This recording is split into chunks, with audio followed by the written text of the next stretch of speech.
Me well. Thank you very much, Lorette and team, for your kind invitation. It's my pleasure to be here. What I will try to do in the next 45 to 50 minutes is to give you an overview of this topic. Normally, I do this in 8 hours, so it will be a real challenge.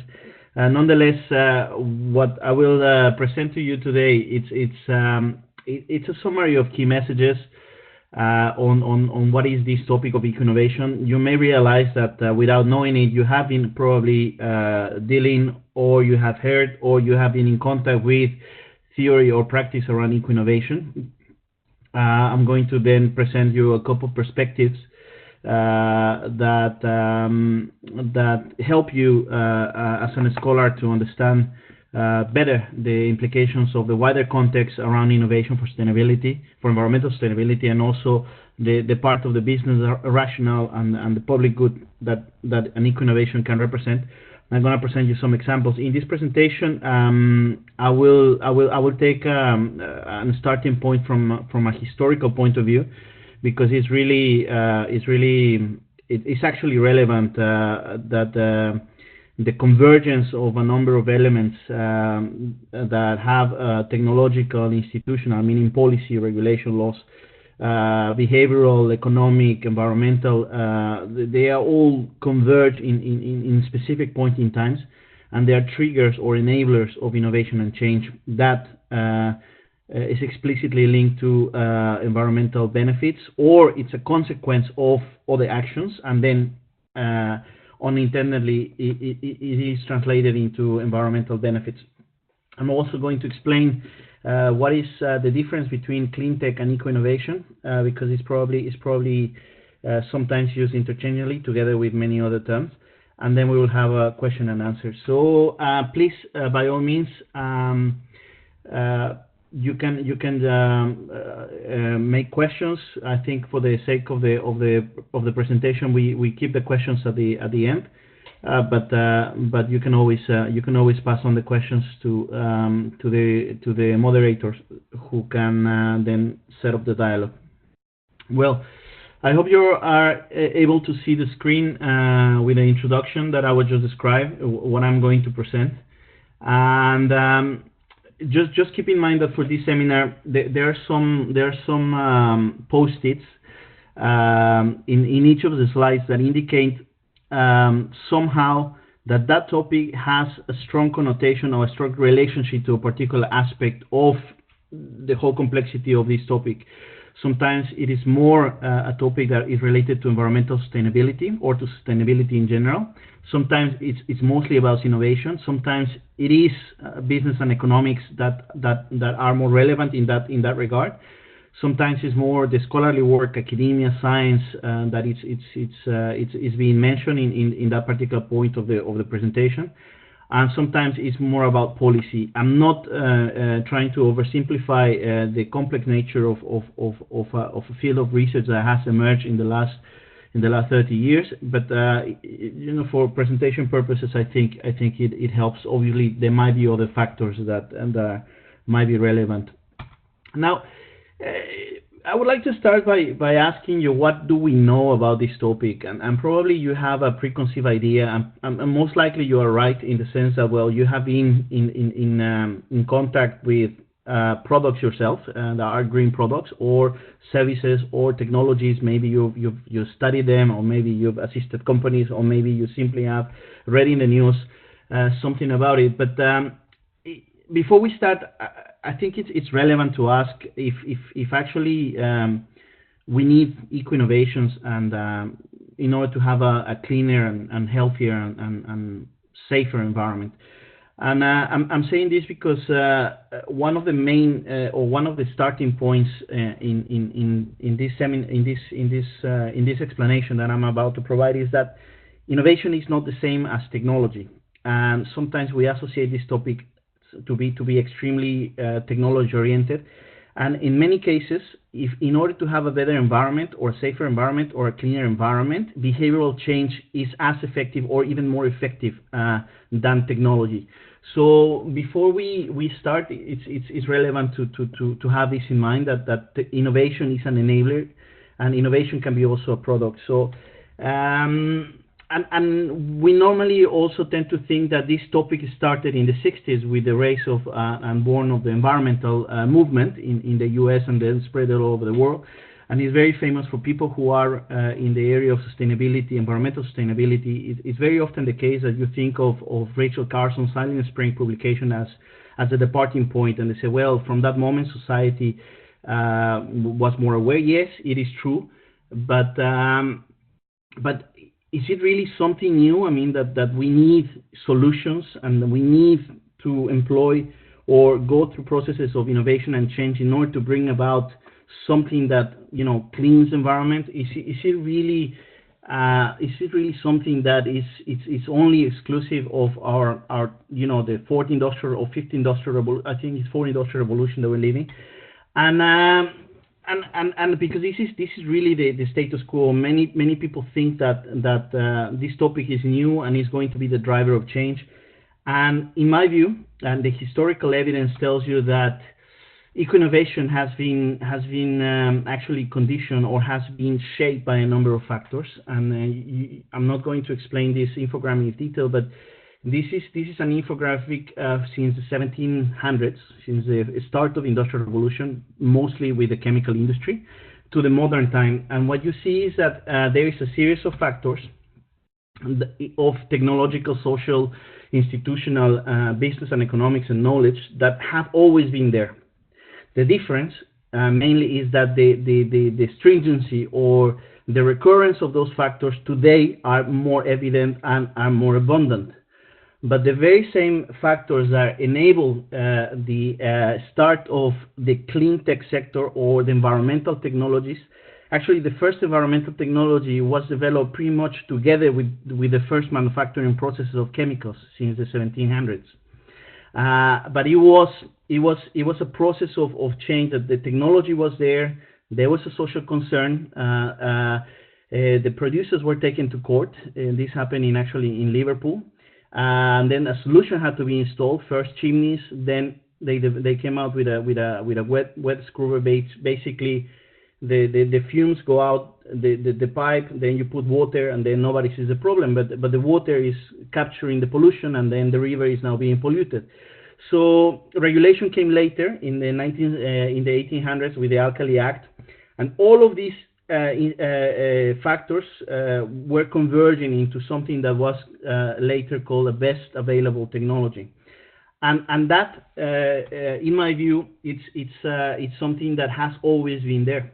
And it's also from the 1800s that in industry, in the chemical industry in particular, it was known that depending on the efficiency of your process, you would have larger profits. That since that time, it was known that you needed to avoid waste in order to increase your profitability. So this is something that nowadays everybody tells you, well, you have circular everything. And yes, it is true that nowadays the business models are there and the policy are being shaped in such a way that, you know, waste is seen as a resource. But in the history of industrial revolution, in the history of certain sectors, industrial sector, this has always been known. Now, I'm not going to go into detail because I would really want to move to the next slides. But eco-innovation, you know, it is something that it is more evident in other sectors, but in the agro-food sector, in the health sector, has a long tradition. So we can call it since the 70s. You know, there is really a strong relationship between the pesticides problem and the development of solutions. But and nowadays the agro-food sector is very resourceful and plentiful in terms of the emergence of environmentally driven innovations. I'm just giving you examples of things that you probably already know. And in terms of health, it also has always been a main driver of innovation because of the need of a clean air, of a clean water, and a clean soil. And nowadays, many principles of design, of technologies are still based on that idea that you capture something and you put it somewhere else. And that in itself helps, but it's not enough. And that's why some of the approaches called cradle to cradle and biomimicry and things like that you might have heard of are becoming so popular, because they're really trying to challenge from the design phase something that will not cause environmental harm and will reuse all of the materials, and you would have a profitable economy. So if what I've told you, that eco-innovation has a long tradition, and what is our modern understanding of eco-innovation? Well, eco-innovation, I can tell you many things because it's a topic I've studied for a number of years. I can tell you it's highly relevant, but it's also a field in the making. It is not as well established as mainstream economics or innovation studies or marketing studies, in the sense that it is highly fragmented. There are many people working on this from many different disciplines. And definitions, we're still been struggling to accept a unified definition, in the sense that not that people do not agree, but epistemic communities do not tend to communicate with one another. And well, we're still working on typologies and strategies and data generation and indicators. So eco-innovation is relevant because of the Sustainable Development Goals. Most people tend to associate eco-innovation to SDG 9 on innovation, but also, in my view, eco-innovation enables process of change in a number of SDGs, mostly in all of the SDGs. And it's seen as a driver of a green economy, and the green economy is seen as a driver of the Sustainable Development Goals, and that's why it's highly relevant. There is a business case, and scholars from 47 countries in the world have produced work around eco-innovation. And interestingly enough, those 47 countries represent 70% of global greenhouse gas emissions. So there might be a relationship there, and the sense of urgency to understand what is innovation and what is green innovation or eco-innovation. But the truth is that it's a very important economic sector. Just in the European Union, 2.2% of the GDP in 2015. Germany has 14% of the GDP based on the clean tech sector. And Canada, 2.3% of the market, and even Quebec has a new plan, and that is aiming to accelerate the revenues from the sector, going from 1 billion Canadian dollars to 3 billion Canadian dollars, because 9,000 jobs depends on it, and 350 companies. So what I'm trying to tell you is that yes, it's relevant depending on where you're standing from. And this is the second part of the timeline that I was presenting you at the beginning. So if you remember, many of these factors were emerged since the beginning of the Industrial Revolution, and the first clean technologies were developed. But now the intensity of these events, of these variables, or these elements of convergence, are much more evident. So you see in blue, I didn't put many of the technological developments because there are way too many. But you see that accidents and social pressure still play a role, the ones in orange. Institutional element, meaning a law being enacted since the 1950s, when there was the London big smog. Then there was a law to clean the air in the UK, and the same goes for a number of countries. And then you see on the right-hand side, let's say the knowledge side, where there is academic work, but also science policy work that has been commissioned and has emerged. And now we are seeing that many of these elements are being translated into plans and programs that governments are establishing because of the importance of this industry in terms of the promise of helping to tackle greenhouse gas emissions, ecological degradation of soils, etc., etc. So I was telling you that it's a knowledge field in the making, because it is quite intense what's happening in many different disciplines. I did a quick analysis not long ago, and I realized that there were about 6,000 publications, and then incredible amount of journals where those publications were being published.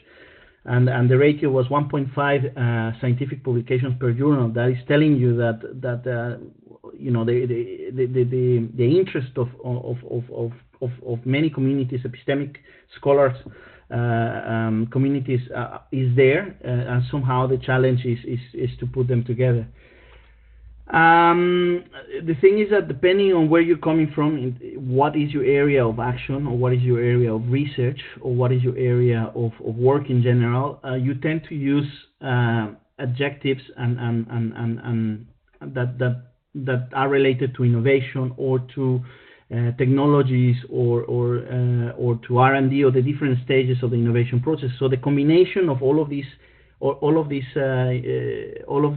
words can lead to many terms. So sometimes in Africa they're talking about you know, frugal innovation, or in India and in Brazil they're talking about eco-efficient innovation, and in North America they have always used environmental innovation. In Europe we use eco-innovation. The financial sector uses clean tech innovation, and so on and so forth. So it's actually important to realize that we're talking about the same, and there are many theories and approaches informing eco-innovation research, which makes it quite uneasy, to be fair and to be honest. And also, depending on your area of work, you tend to classify what is an eco-innovation and what is not an eco-innovation. For some people, renewable energy technologies are part of eco-innovation. For some others, they are not. For some, they are mostly about eco-products and eco-technologies. And for some others, for some other communities, the non-technological aspects count. Sometimes other communities do not accept it. What I was telling you is that there is you know, quite a large interest in topics. Some of the topics or some of the communities around this are still emerging, and it is interesting what I was showing you in the first slide. Whenever there has been a major policy event in a region or a country, then the scholarly community tends to use that term. So the European Commission published the Environmental Technology Action Plan in 2004. Lots of people started publishing about environmental technology innovation. And then the Eco-Innovation Action Plan, people start using the term eco-innovation, and now it's circular economy, and then everybody start, you know, moving from one thing to another, and that tends to happen a lot. And also has to do with that many policy areas are, in Europe at least, they are requesting, or they are actually interacting with the scientific communities, requesting evidence-based advice for decision making, and the list grows. It used to be a topic from environmental ministries, but now you see science and technology and innovation ministries, industry and competitiveness, DG growth, DG economy, DG energy, consumer protection, fiscal and trade ministries, communication space. So that actually tells you that well, it is a topic that can be seen from many different views as informing policy making. So what I was telling you about the definitions, what is important, at least for me, to keep in mind is that eco-innovation still has all of the characteristics of an innovation, in the sense that innovation is different from invention and from creativity, and that's important to keep in mind. A patent is not an innovation. A patent is a patent. R&D is R&D. So innovation is a process, you know, how you create a process of change, and then you change things, you know, with novelty and with creativity and a number of characteristics. And it's also an outcome. So innovations are, when they are outcomes, they're called solutions in the industrial world, in the business world. So but in policy, you tend to refer to many of these terms interchangeable. They say, well, we have innovation in our public policies. Well, yes, maybe there's novelty in the public policies. But innovation traditionally was seen as something bringing economic value, and eco-innovation challenges that, because value needs to be environmental value and social value. And now,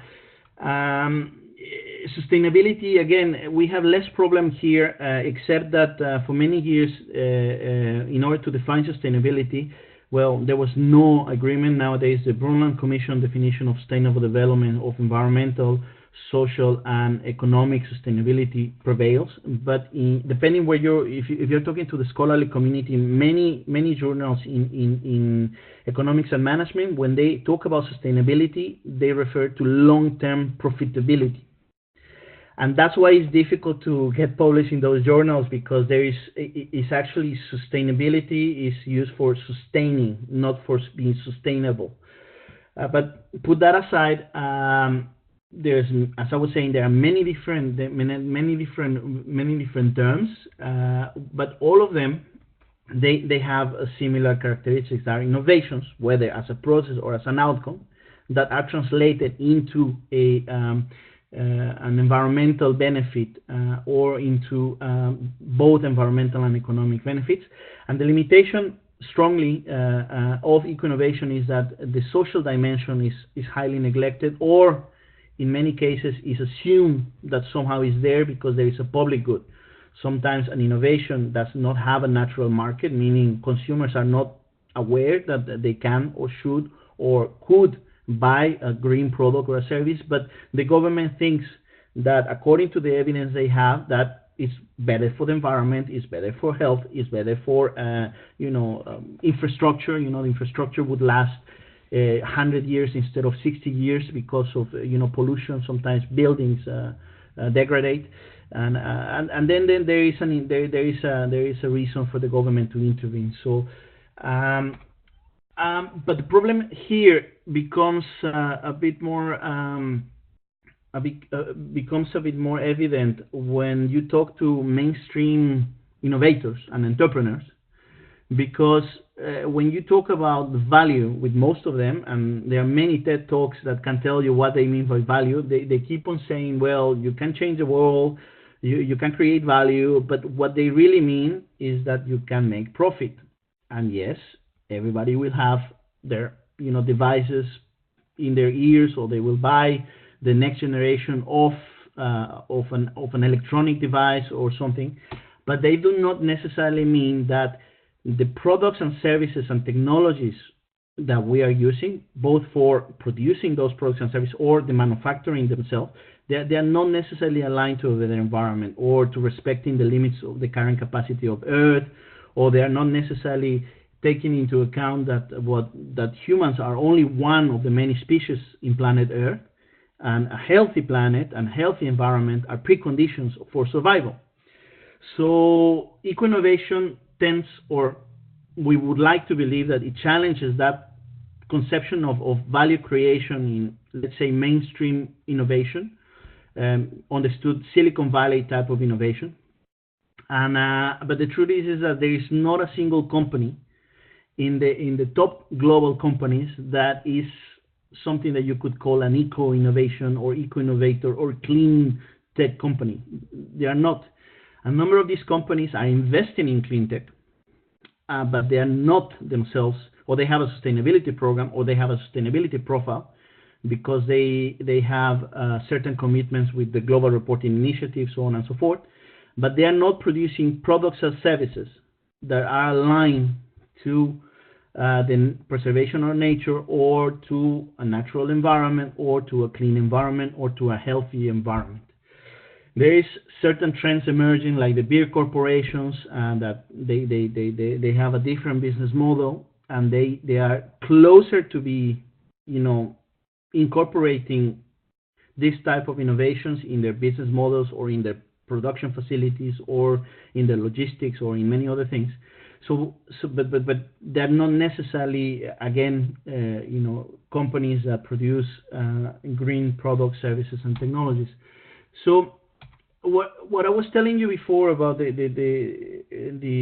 commonalities and difference of innovation versus eco-innovation, I would assume that after some of the examples that I have presented, or some of the background information I have presented, what I've been talking about, if you have read or if you're familiar with innovation literature, well, you've been talking about the same things as product, processes, organizational innovation, marketing innovation, and this is the mainstream view of innovation in policy that the OECD has promoted and many governments have adopted. And eco-innovation fits in that. So when you measure eco-innovation, it's comparable, which is a good thing. When you talk about novelty degree in eco-innovation, you also talk about it can be new to the firm or it can be new to the market.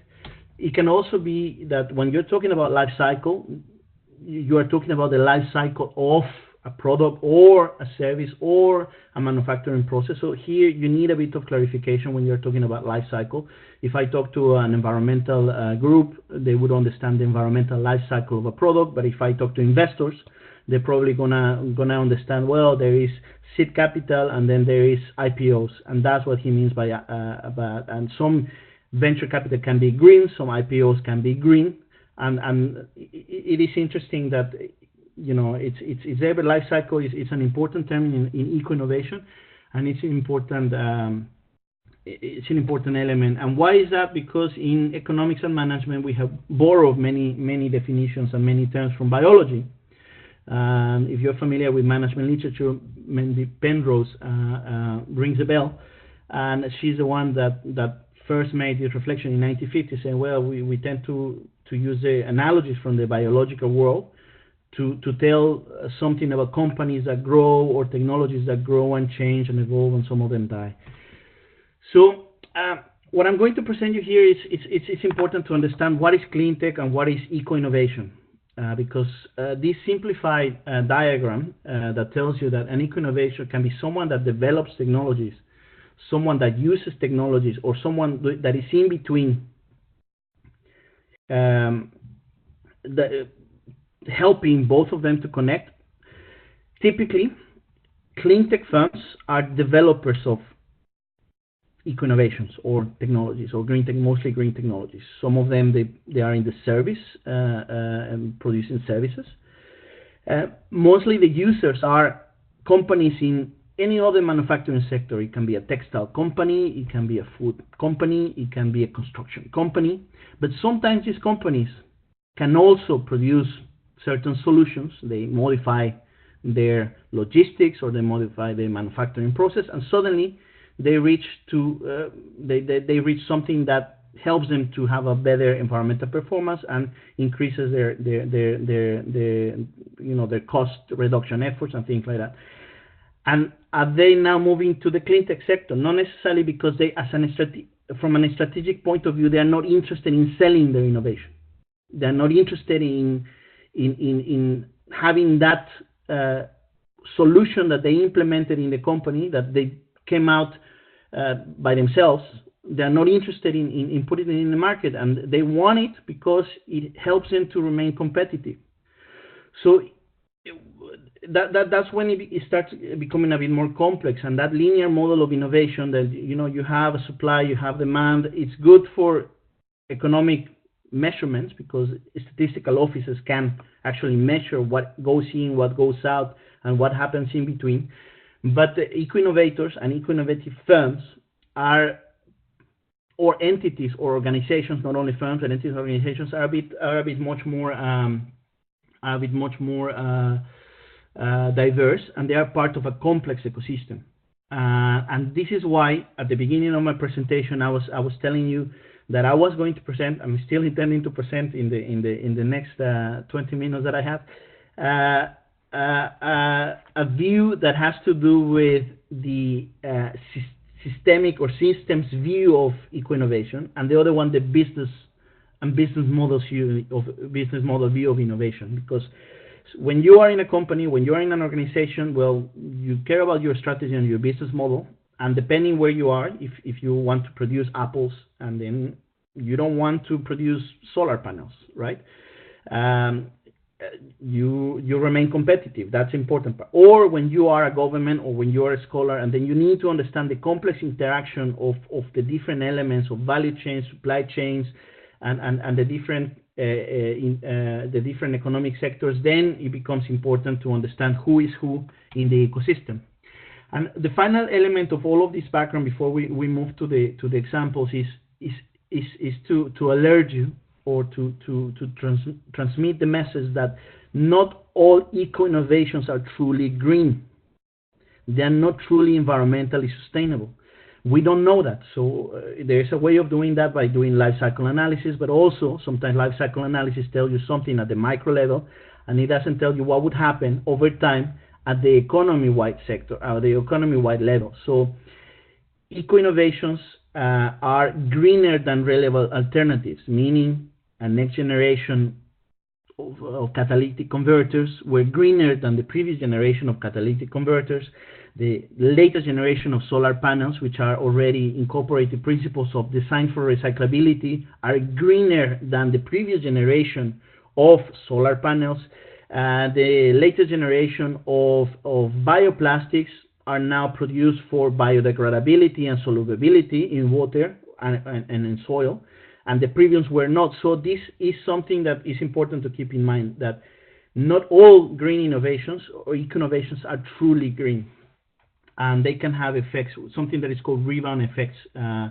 I could tell you more about it in a different context. So just to keep in mind, if I have managed to convey the message that eco-innovation can be both a sector in the case of clean tech sector, but also can be an activity that companies incorporate into their own stages, or the different elements of their production system, or their logistics, or in their operations, you realize that many things that we tend to label as eco-innovations, they can have applications in many different domains. And this is an element very important for convergence, because in the end, you would be talking about, for example, the end of the value chain in the food system is the retail, for example, and then a number of eco-innovations are applicable to retail, but a number of them, they're also applicable to food and beverages, packaging, for example, or energy efficiency, for example. So and the transformation potential, it's something that is currently, we are studying the transformation potential of eco-innovations, meaning how much they produce, not only in terms of economic revenue, but also in net sustainability. And the concept of circular economy becomes absolutely relevant. It's not only that you have this idea that, well, you have a solution, but also how you incorporate that solution from a holistic and design-based perspective to avoid that future technologies, future products will have undesirable negative effects. Now, I'm going to go very quickly through the papers, because those papers you can read. But basically, what I was telling you before, the systemic view of innovation and the business model view of innovation, or eco-innovation in particular, well, it's important as methods, as heuristics, and as tools to define what is inside a system that we want to analyze, what is the different elements that we can analyze when we are talking about, for example, renewable chemicals. We're not only talking about the chemical industry, we're talking about the regulators, we're talking about the knowledge institutions, we are talking about the financial sector, we're talking about who are the actors, what are the knowledge dynamics. Some of the knowledge comes from biotechnology, some of them come from chemicals, some of them come from automation, some of it comes from traditional plant engineering. So the systemic view of eco-innovation helps you to understand, what are the elements around the technology or the solution or the business model. And there are different approaches, like the technological innovation systems or the sustainability transitions. This idea that you have a niche technology or a niche product that eventually will make it into the market, and then they need to fight against other products and services in order to become the mainstream, to be in the landscape. And transformations, meaning that sometimes something was, in our case of eco-innovation, less green, and now it's becoming more green. But in the end, all of these approaches help you to understand what, from a policy point of view, what you need to do in order to make that ecosystem optimal. Because the better the functioning of an innovation system, the more likely those innovations will be diffused, adopted, and hopefully would have a better environmental consequences or benefits. Now, the business model approach takes a number of supply and demand side measures and also across the whole life cycle. I mean, in life cycle of a product or of a firm or of an investment, depending what you're analyzing. And then we tend to call them eco-innovations or eco-innovation in terms of management or in services or in terms of radical redesign.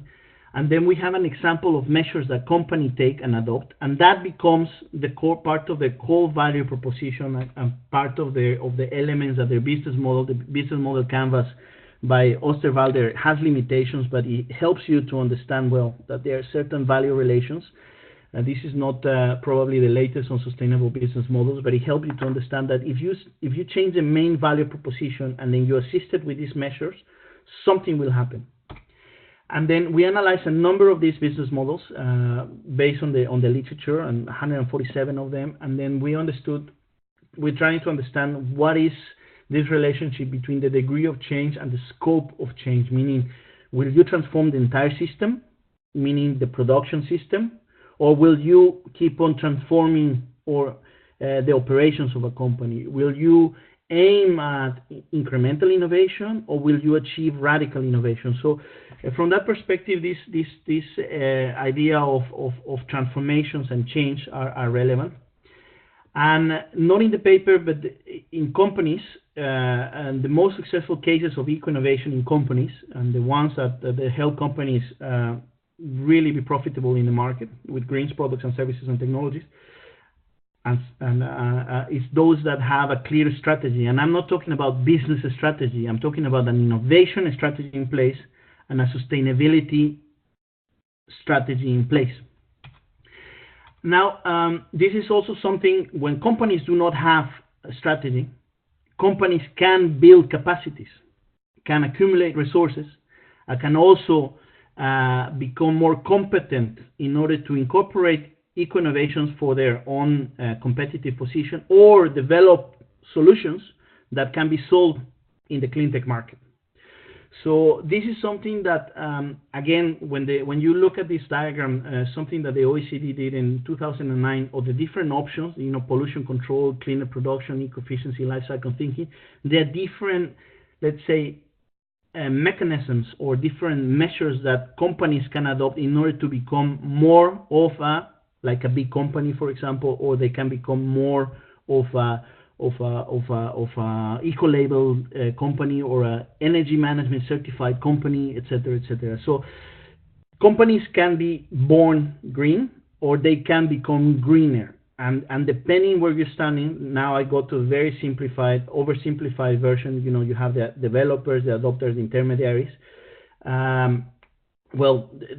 Depending on where you are, you have a strategy, an explicit strategy to sell or not, or to put these things in the market or not, or you want to use them because you want to produce apples and bananas and iPods in a greener way. Now, we reach the final part of my intervention with some examples. In these examples, what I will try to show you is different levels of innovativeness, meaning how much of a change is trying to be achieved in terms of being radically or not, and because it's radical for the market in the first case, or because it's new to the companies. A company that is becoming green, and a company that without knowing it has all the elements to become an eco-innovation based company. Now, this example comes from the Netherlands. It's actually on the making right now. The Amsterdam Economic Board commissioned a study because they wanted to know what was the potential of circular economy for the Amsterdam region. So they took what are the main value chains in the Amsterdam region, and they chose the construction value chains, the food and waste value chain, and if I remember correctly, the energy value chain. And this is what you see on the screen is actually the food value chain in terms of organic residual streams, meaning the biomass. In circular economy, this is biomass that is available to be used. So they identified that there were many different combinations, but they had to analyze the ecosystem. They had to know what capacities there were in-house, who were the actors, what was the environmental benefits, what were the economic benefits, etc., etc. And then, based on that, develop a roadmap. And this is something I didn't mention earlier. I know that convergent innovation is based heavily on the idea of road mapping. Eco-innovation is based on road mapping as well. And then you set up a roadmap with the many different alternatives, and then you decide which ones have higher feasibility, higher profitability, higher environmental sustainability, etc., etc. And then you start developing pilot projects which require the coordination of many different actors. In the Netherlands, what they do is something called green deals. So more than 5 entities put together, companies, knowledge institutions, government, and each one has a role. Some of them, the government removes obstacles in terms of heavy burdens, in terms of tax, for example, and the knowledge institutions put 2 or 3 PhD students in a program to develop knowledge that is missing, and companies say, well, okay, you can come and do it here. I'm going to open my doors, and then I'm going to dedicate someone 20% of the time to follow up on this project idea that we're developing. One of the examples that they are developing, it's actually now being cooked, is something they call protein from waste. If they manage to achieve it, they think it's going to be a groundbreaking development. So basically, they are using the residuals from clean technology, so waste incinerators and wastewater treatment facilities, the residuals from that, combined with an enzyme under certain conditions, and the excess heat coming from a waste-to-energy plant, has the potential to transform the biomass and produce certain proteins that, under the right conditions, can be incorporated into flour, for example, that can be used for cookies, and then those cookies can be served in 40% of the schools in the Amsterdam region. Now, technically, this is possible. There is a business case. There is a public good incentive, because it's promising tackling with a waste problem, but at the same time producing protein for nutrition issues. But there is an issue of public acceptance. Will people want to eat a protein that came originally from biomass, that if they know it's biomass and they understand what it is, that maybe it's not a problem, but if they associate it to, it's coming from waste, they may not want to eat it, right? So this is an example at the systemic level, analyzing the entire system, and then looking at what are the possibilities for interventions, and then what are the different elements that converge in terms of technical knowledge, financial, resources, etc. And then there is an element of public acceptance that it was also at the beginning. Remember that there was this graph with the orange boxes, that the societal or the social element has a high relevance in this case. This another case is a banana grower in the Caribbean that produces organic fair trade banana, and there was an investigation from French television about all of the fair trade organic producers in Latin America and the Caribbean, and this company was one of the 2 that, after the investigation, this periodistic investigation, they find out that they were actually a good fair trade organic company. The owners of the company, they know that they are producing a lot of their banana from electricity that is being produced with diesel generators. They know that in the market they serve, the fair trade organic markets in Europe, eventually the zero carbon label and certification will be demanded. So they say, well, they anticipate, and they contacted an intermediary.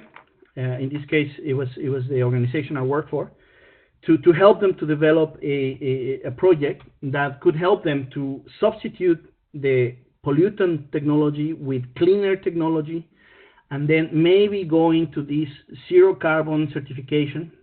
What is interesting about this case is that, because of an ethical standpoint, they do not the banana, organic fair trade banana, that do not fit the characteristics, that do not meet the characteristics for exports, they don't put it in the local market, because they knew they would replace local farmers, smaller farmers.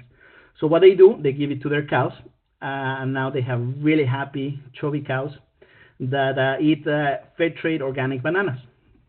And then what we analyze in this is that, well, one of the options was using the waste the refuse, the biomass that is available for extracting pectin from the banana leaves, from the banana skin, but also making some organic fair trade banana chips also for the export market, create a cooperative with the excess of fair trade money. You fund it for a number of years, return on investment was adequate, and they're now thinking whether they do it or not. So it's an option. This is not the typical project, well, we're going to substitute a clean technology, the old water pump for a solar water pump, and that's it. No, this is thinking about what are the economics, what are the business, what are the behavioral elements, what are the social elements. So eco-innovation, that's why we call it an eco-innovation program. So they're thinking about it, and the key is to develop with them a strategy roadmap, because they don't have a strategy. So they don't know if, okay, all of this sounds good, but who is going to pay for this? In that country, there is no public incentives. There is no government aid to say, well, if you will substitute your X amount of pollutant technology, then you have 30% less tax. No, doesn't exist. There is no technical capacity in the local university, so it is not an easy decision. And also, who is going to fund 200,000 or 300,000 or 1 million euros or dollars investment? So that's why it's not an easy decision for the company. Many SMEs are like that, but they want to become greener, and this is the tool that can help them. One of the tools that can help them. And the final example comes from a brewery in Asia. It's that currently it's in the craft beer making, and they know that they could become not only craft but also fair trade, natural and organic, if they want to. Okay, what they're doing is that they have a philosophy. The owner of the company is from the US. And then basically he doesn't want to do business just for the sake of doing profit. This is actually more social innovation motivated than environmental innovation. But what he's implementing, they say, well, we want to help our community, we want to help our people, and it's not only about making money.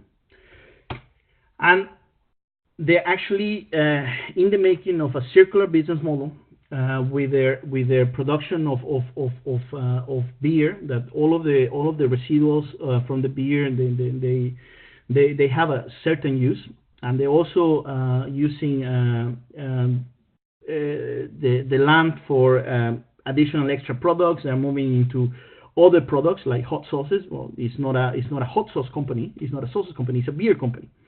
So they're now, in the process of refining their business model. And but what they didn't realize is that they are lucky enough that they have a brand new beer company. So beer companies or beer production facilities are normally designed to last about 80 years. So they have new equipment, and then they're good to go for 80 years. But if this was not a new company, if the facilities of the company would be 40 years old, and they would need to green their facilities, then they not only would need to think about how to reuse the extra heat or the extra land, or how to compost, or how to serve hot sauce with pizzas in the local showroom. They would also need to think, well, what's happening in their manufacturing process, and what is happening with the raw materials, and what is happening with the logistics, and what is happening with their with a number of things to make their production cleaner. And again, roadmaps and those kind of tools are interesting tools. I could tell you more examples. There is not the purpose of a presentation to be comprehensive and to use most of the time. I'm already over the limit. But if you want to know more, I have a few resources here with examples in other areas. And then thank you for your attention. Thank you very much, Fernando. Very informative presentation and excellent work. We will open the floor for questions. I will start with one of mine that will integrate a question that also came to the chat room. After that, as I mentioned earlier, you can either continue sending questions to Sabina, or you unmute yourself, identify yourself, and ask the question. So the first question, Fernando, is about terminology and measurement, and moving to the next step. How do you see going in terms of getting, for instance, when we say that a country the average is 2.2 clean technology vis-à-vis 13% of the GDP in Germany. What are we talking about here that is integrated in that type of categorization? And how could we move to have more a next generation metrics and definition that would accelerate the alignment of all of the actors in the same direction?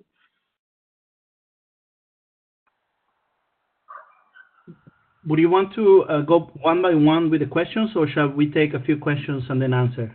We will take them one by one. Okay. That, I am afraid, is you require a Tier 3 Canada research chair in order to answer that, in order to be absolutely certain. But I have a few ideas what's happening worldwide. Basically, the current metrics that we are doing and we have available worldwide measure, they are composite measures. They measure how much money you put into this industry, clean tech industry, how much R&D is going on, how much certifications of environmental management. So they are basically aggregated measures that tell that this country is better than another country. Why? Because in the end they have X% of revenues per year, and they have X amount of employment created in an industry. But what these measurements are not telling you is that, put aside that they're basically combining everything in a blender, and they're telling you that a country is better than another in clean tech. Or put it another way, they're talking about there is a number of elements in terms of the capacity of a country to produce that technology, but they're not telling you much about the capacity of the country to absorb that technology. Yeah. And I think the key in all of this is to go and work not only at the national level, but also at the regional and at the local level, and at the sectoral level, and say, well, if you have, let's take the example of Quebec. Quebec has a large percentage of the clean tech industry of Canada. And in the end, you have 350 companies that are suppliers of products and services for cleaning something, right? Whether are solar panels or biodigesters or an online tool that a consultancy company uses for measuring something, carbon footprint or whatever. These companies actually have something to offer, and with surveys and with audits at the company level, you can go and ask the companies, make a diagnosis of the companies and say, well, in the end, you need, like I did with these companies in the Caribbean or in Vietnam, just explaining that there are opportunities for replacing their, pumps or their, become more energy efficient. But doing this one by one is too labor intensive. So it is possible that using surveys, there is something called innovation surveys that most countries do. You can add a number of questions and create what we did in Europe, a module to measure eco-innovation activities, or you can do a dedicated survey for those 350 companies. What are they able to do? And then you go to the 20 or 30 or 50,000 other companies that are in other sectors, economic sectors in the region, and then you also ask them a number of questions. And then with advanced statistics, you can actually produce some figures that tell you that a group of companies would be, potential, users of management systems or solar panels, or, well, not necessarily solar panels, but solar energy, or some of them thermal technologies, or some of them, you name it. This is something that you can do, let's say, a quick scan analysis. But obviously, the most intensive and the most detailed programming that even Quebec is now doing, they have a program to help companies. They say, well, what are your needs? But sometimes companies do not know, so they need an intermediary organization.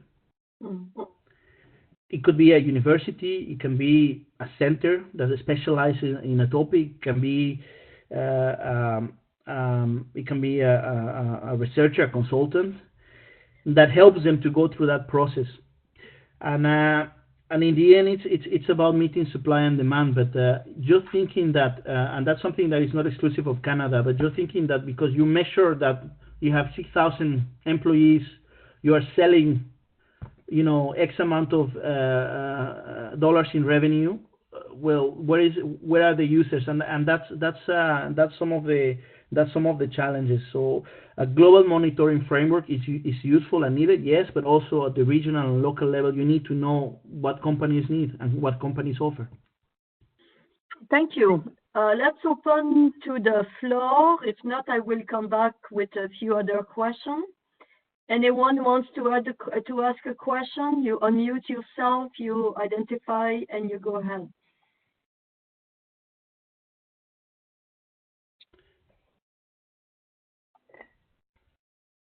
Richard Black, thank you very much for the presentation.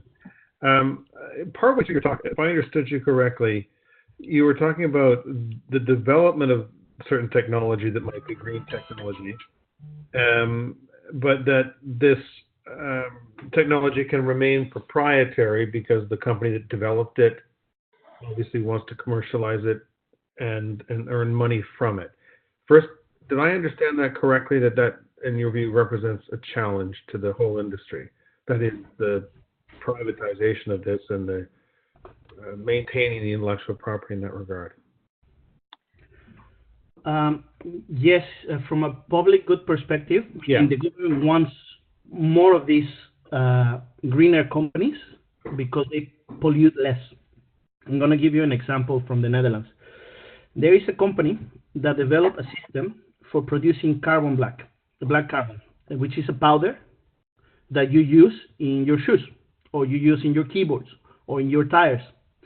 And basically what they use, instead of burning oil, they basically collect the used tires, end-of-life tires, and then they put them in the system, and in their ovens, and then basically are helping you to transform waste into a product that has lots of uses in a number of markets.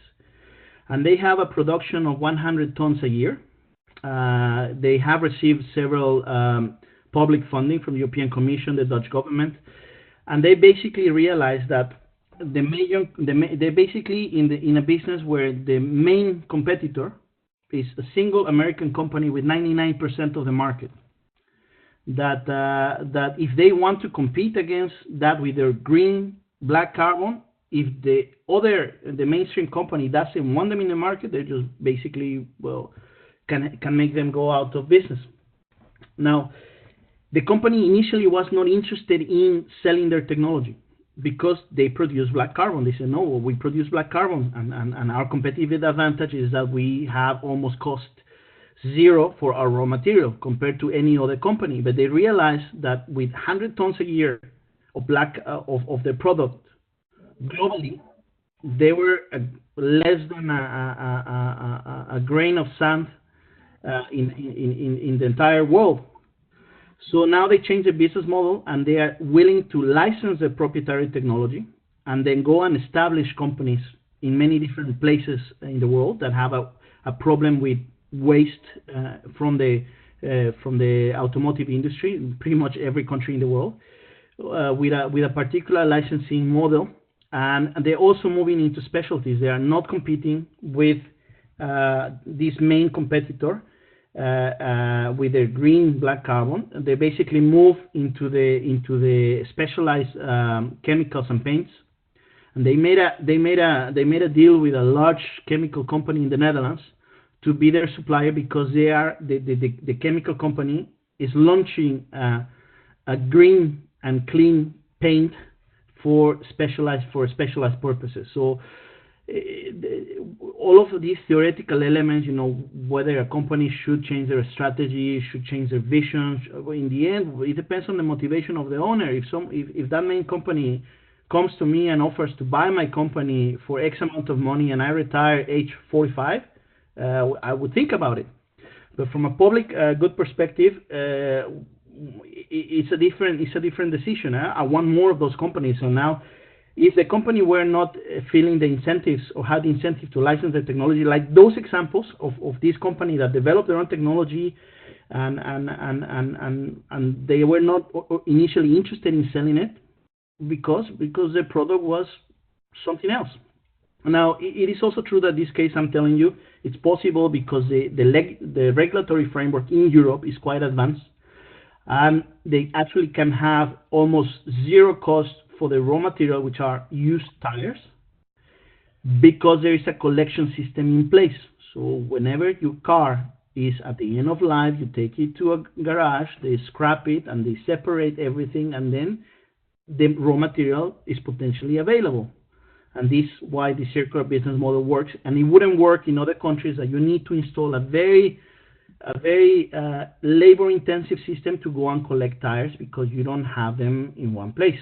So if your question was that sometimes this proprietary technology is not part of the business model of a company, and that is a problem in itself, well, I'm not sure if I can call it a problem, but it has to do a lot with the strategy and of each company. Right. So but from a public perspective, it would be interesting to have more, right?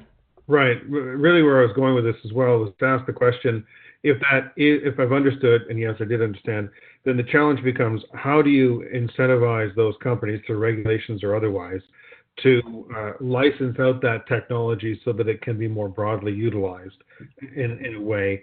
And is that through the patent system that allows them to maintain their patents for a longer duration or something like that? I was thinking more of a solution from a regulatory perspective. If you allow me, before you continue, Fernando, just to add to Richard's comment and his question, I think that the example that you gave are very much going along the same lines of where Richard is heading,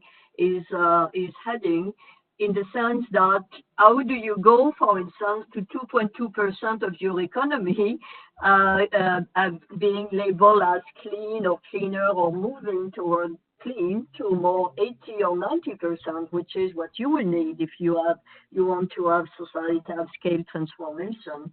And from that context, you really, I believe, need to accommodate the fact that can you find ways for those companies, even though they are not completely into the public good, to kind of have operating model that allow the scaling up of what they do in an economically viable manner. And I think that's whether it is regulatory or any incentive, or whether it could be also to get a consumer or a customer basis, if you are in the B2B, that is willing to pay the margin.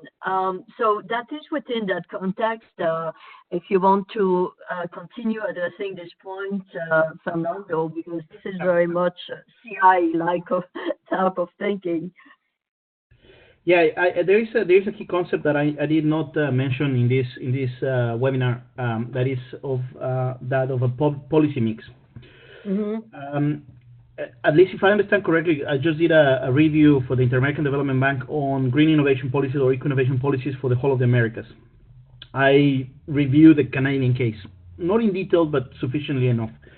And I understand that to a large extent, there is a lot of expectations around what carbon markets and carbon taxing can do, right? So if you put a carbon tax, and markets will take up, and then eventually firms will have the incentive to go into the clean tech direction. From experience, and from this systemic view of the framework is called technological innovation system, yes, there is an element of intellectual property rights, there is an element of market formation, there is an element of regulatory frameworks, there is an element of of dissemination of knowledge. There is an element of legitimation. There is an element of verification. Sometimes vendors make a claim, and how do you actually guarantee that you are indeed polluting 10% less than the alternative? Or, and all of these become areas for some of them policy interventions, some of them are purely market-based. But if you already in Canada have something called environmental technology verification system, has really long use. You have different regimes in terms of tax regimes. Now you are working with clean markets. But again, what happened in Europe is I see that is the let's say the failures in policy design that happen in Europe are being replicated elsewhere. That you invest a lot upfront in technologies that you don't know if there is a market and if there are environmental benefits, and the intermediation part, not only if the IPR is right, because you keep promoting patenting as a solution. There are a number of cases of eco-innovation that patent pools, open patent pools, are now becoming the main element for success, using very old technology in a different market application into a green application. So it is the combination of these elements along the innovation cycle and along the product cycle that can make a difference. So policy coordination and policy mixes, and the problem with this is that they are technology and product specific, and it is very intense to design policy mixes for the different possibilities or the different product groups that you could actually help diffusing and upscaling, as they call it. So indeed, it's not easy for governments to do this, but there are, from all of those possibilities, there are a few of them that if they are in place, like the brokerage of technologies and the putting supply and demand together and putting the IPR in place, financial incentive, etc., that may give you a head start in a local or regional market. There are other measurements like procurement. Procurement is really powerful for favoring the diffusion of green products, services, and technologies. So I'll stop there. But yes, it's an element of policy design and policy mixes. However, market formation, that's something we had in a recent discussion. Market formation is the key. So, if there is no market, and procurement is an interesting tool for helping the market and protecting the market in the initial phase, and then companies can take off. Thank you. Richard, did it address your question? Yeah, it's a larger discussion, absolutely, but it was a very thorough answer. Thank you. Thank you. Any other questions from the floor? Yeah, hi, Fernando. This is Jane Munke. I'm not an economist, so maybe my question sounds very stupid. I have a few questions, actually. And the first question that occurred to me is, if there's no agreement on what eco-innovation really means and how it's defined, how can that really help to contribute to greening the economy if people mean different things when they're talking about the same thing in a way? Does that make sense? Do you understand what I mean? Yeah. And are there any attempts to have a clear, standardized definition? I'm thinking of the term sustainable development, which in a way is a sad example of people misusing an idea for their own purposes. And I'm an environmental scientist, and so what I usually tell people when they want to talk about something that's sustainable, I always ask them, well, how do you define sustainable? And so in a way, maybe one also needs to have a clear definition of eco-innovation. And then related to that, my next question would be, how do you identify greenness of innovations? Because, when you evaluate innovations, of course, one part of them is science-based, I guess. You mentioned a few tools.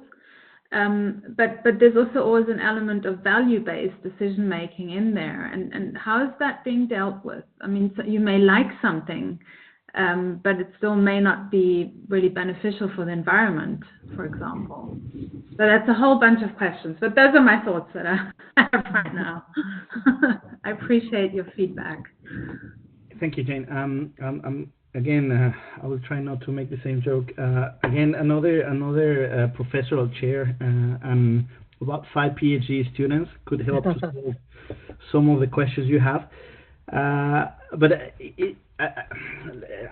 I'll try to be very, very blunt with my answer, very pragmatic. The size of the challenge of environmental degradation and the ecological crisis that we face is so huge that somehow, irrespectively of having a common definition or not, governments, especially governments in Europe and a number of other countries, have decided to move forward. So I've spoken to policymakers and they say, well, we know it's not the perfect definition, but we need to move into action. At least my perspective is that if at least we have a good mapping of what terminologies are linked to, whether you call it eco-innovation or green innovation or clean tech innovation, are linked to the same object and construct, as if you want to call it, or solution, then it is somehow justifiable that governments in particular have said, well, we know that there is no agreement, but we are moving forward. We create a program, and in the end, it's basically this intention to move towards meeting some of the agreements that governments have made.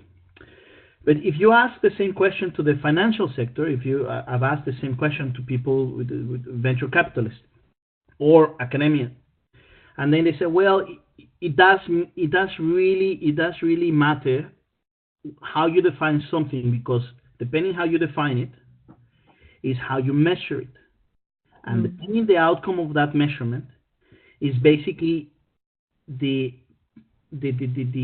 foundation of evidence that is used for decision making, whether as an end consumer, whether I want bioplastic in my trainers or not, or whether if I am a B2B company and saying, well, I want biodegradable pellet or not. In the end, there are certain elements or characteristics that something, that product or that solution, that need to have, that fall within this broader spectrum, and then we say, well, it is eco-innovation and it is not. Part of the possibilities that have been explored is something called performance-based indicators.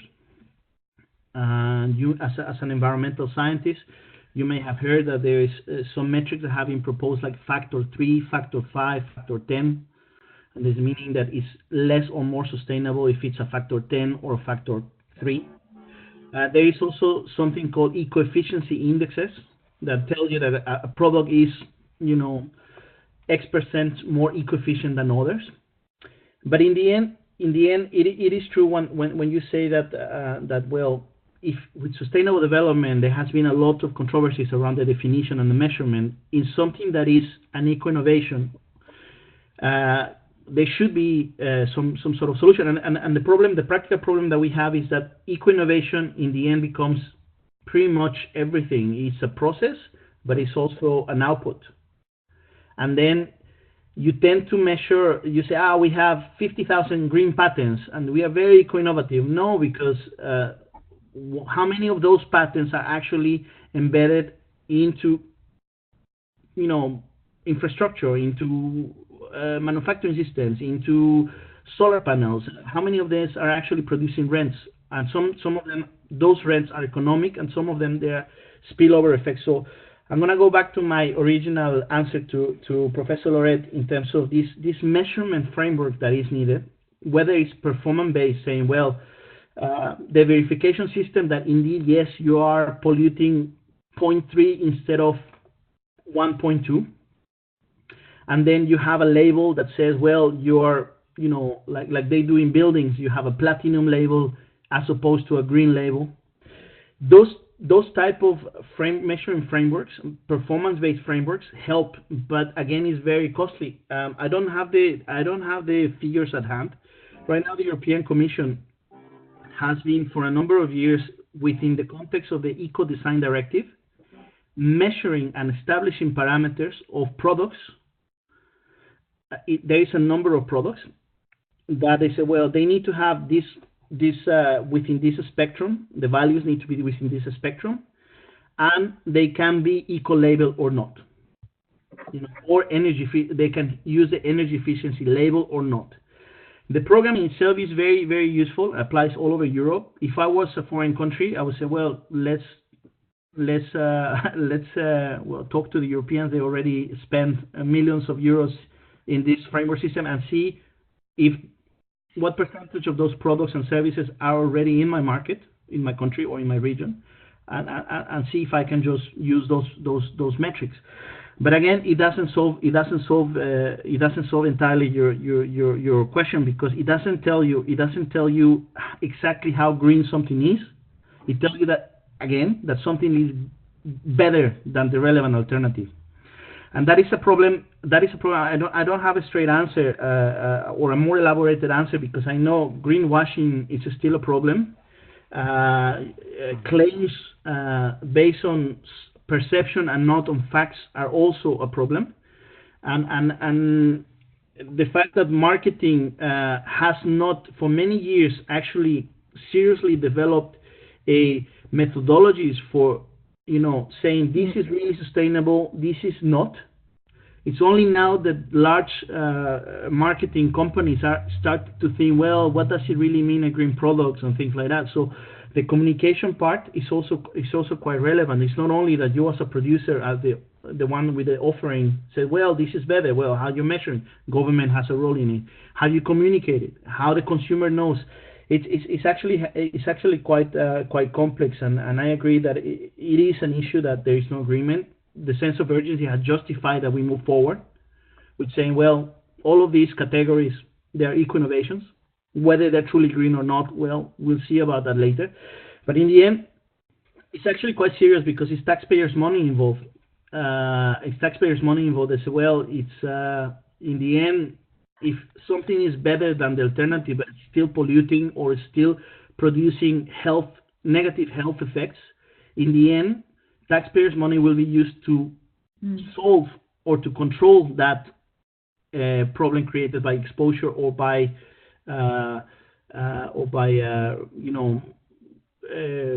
release of substances, etc., etc. So it is a challenge.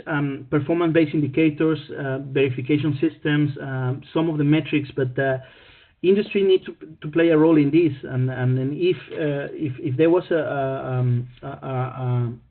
global program on how you actually measure, and then you say, well, this is 30% less harmful because of these parameters, and then we would all use them in a consistent way, and that would already help a lot.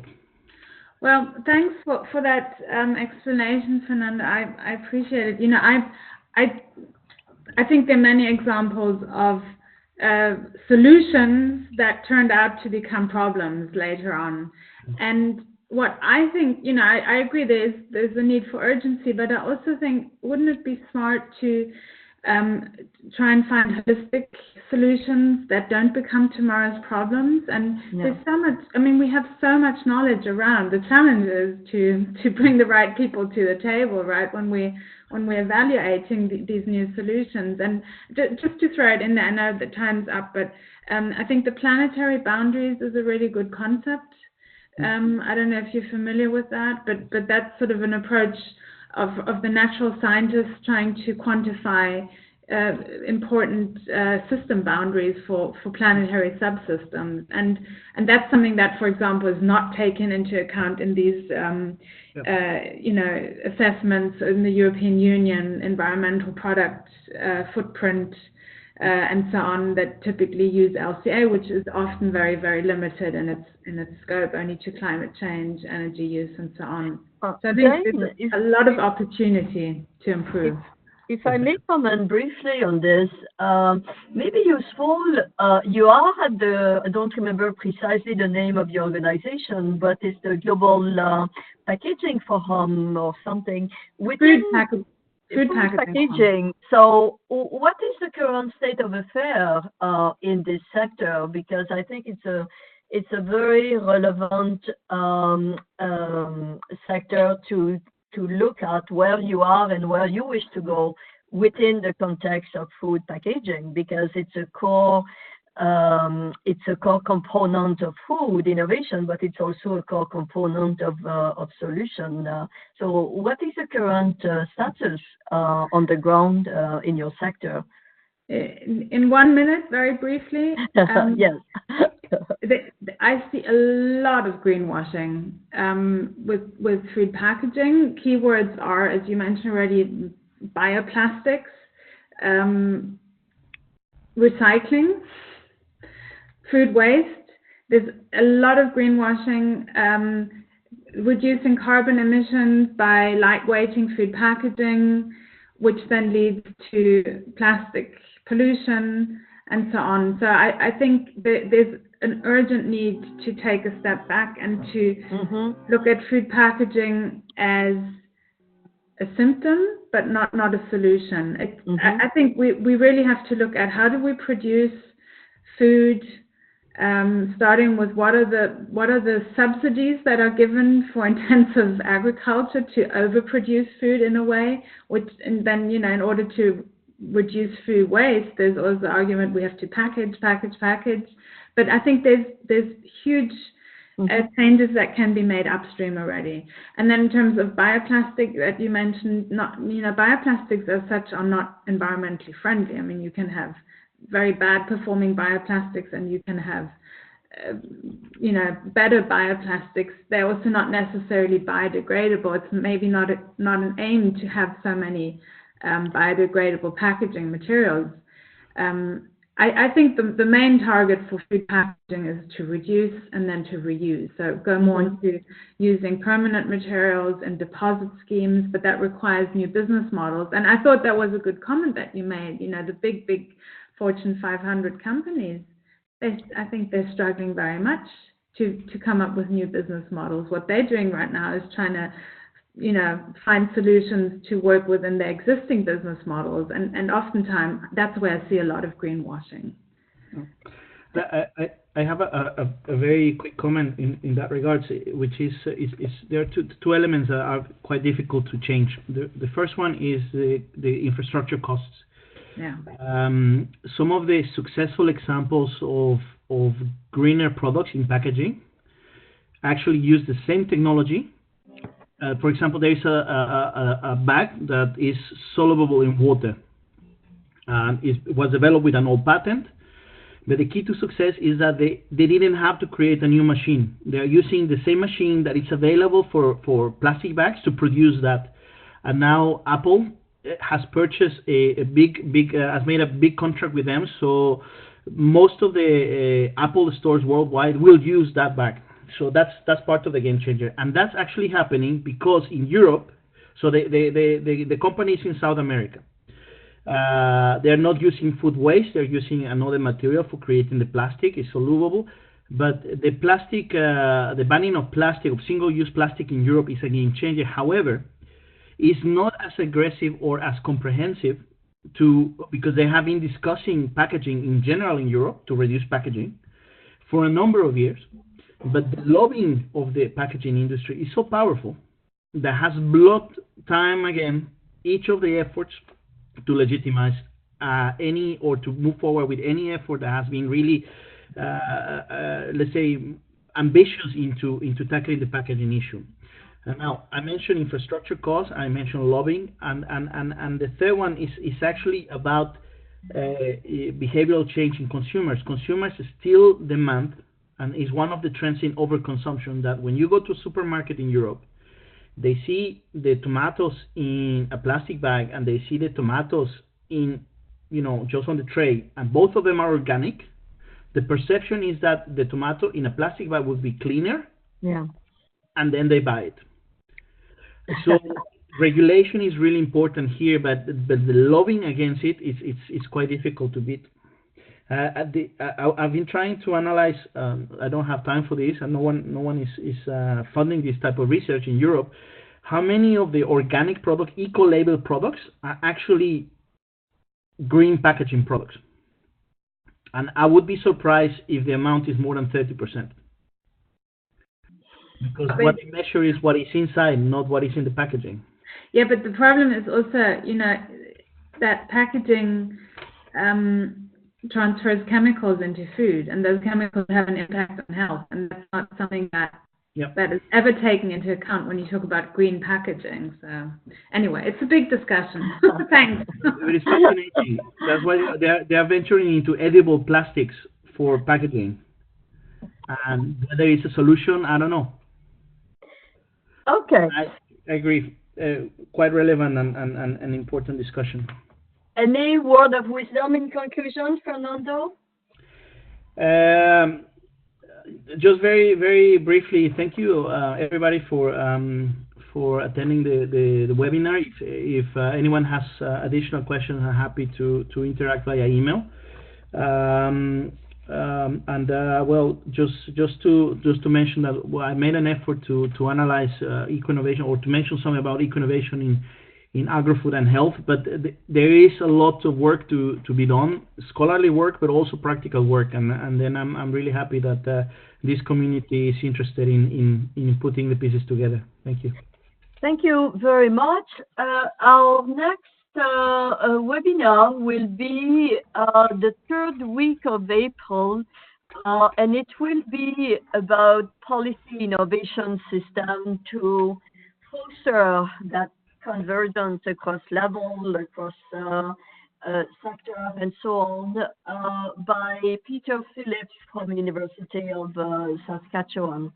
The poster and the date should be confirmed soon. Meanwhile, thanks to everybody, and we will be in touch next time. Thanks again, Fernando. Bye-bye. Thank you very much.